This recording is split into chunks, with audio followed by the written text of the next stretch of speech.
Extremely creepy story time on how my aunt passed away. So a little background information. About 5 years ago, my aunt had gotten pregnant. It was really weird because a few months before she got pregnant, the doctor told her that she would never be able to have kids. And her husband had been trying for years. Well, I think like 2 weeks after the baby was born, it had passed away. And I don't really know why. For some reason, my mom won't tell me. Which is weird, but anyways, after that, my aunt just felt like a lot of things weren't going the way that she wanted them to in her life. So she decided to get closer with God. Well, every Sunday night, we go to my grandparents' house for a family dinner. And while we were there, my aunt starts going on this whole rampage. She said that God's not giving her the answers that she needs, and I don't really know what she means by answers. So my grandparents kick her out because she's acting like a psycho. Well, the same night at 3 a.m. in the morning, we hear a knocking on the door. And lo and behold, it's my aunt. So my mom lets her in because she feels bad and feels like she's the only one that will actually listen to my aunt. So she makes everybody sit at the kitchen table. And she pulls out a Ouija board from her bag, like for part 2. Creepy story time about how my aunt passed away, part 2. So like I said, she makes us all sit down at the kitchen table and she pulls out a Ouija board. She was like, I found out how I can get some answers. I just feel like I need you guys around me for positive energy. And my family is very, very religious. Like, we don't fuck with that shit.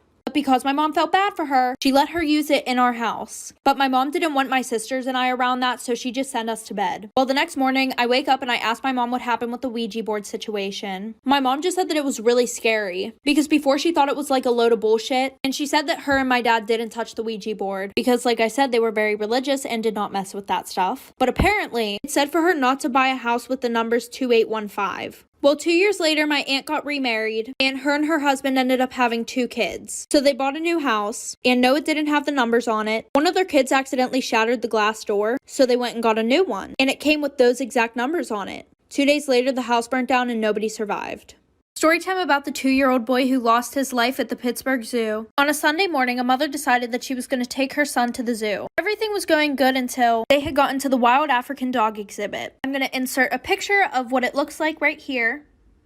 On both sides of the exhibit, there was plexiglass. But looking straight out into the exhibit, there was no glass. They also had a roughly 4.5-foot railing there. Well, as most parents do whenever they take their children to the zoo, pick them up so that way they can get a better look at the animals. Well, this mom had an idea of standing her child up onto the railing, get a better look at the dogs. Now, me personally, I have been to that zoo before. There are many signs saying not to lean over or set your child onto the railing. Well, in an instant, her child had lunged forward, and she had accidentally let go of him. At 11:45, her child had dropped 10 feet down into the dog enclosure. A few seconds later, the people around her had went to get employees. But by that time, the dogs had already gotten to the 2-year-old boy. Like for part 2.